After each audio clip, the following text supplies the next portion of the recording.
ሰላም እንደምን አላችሁ? ውድና የተከበራችሁ የሃፒ ቲዩብ ፋሚሊ፣ ዛሬም እንደተለመደው ላስት እያደረግን ሳቅ ፈገግ የምንልበት ጸዳ ያሉ ቪዲዮዎች አሉን።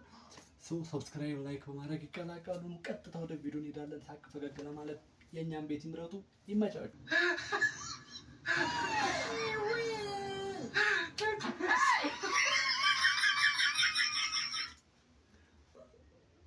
መንካቱን ይንከው፣ መዳበሱን ይዳበሰው። አዎ እቃው የራሱ ነው፣ ግን ምን ሲል አሸተተው?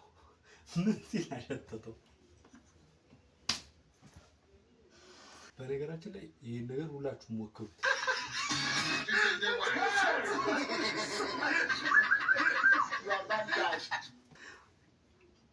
በጣም አዝናኝ ሰው አለ። መዳን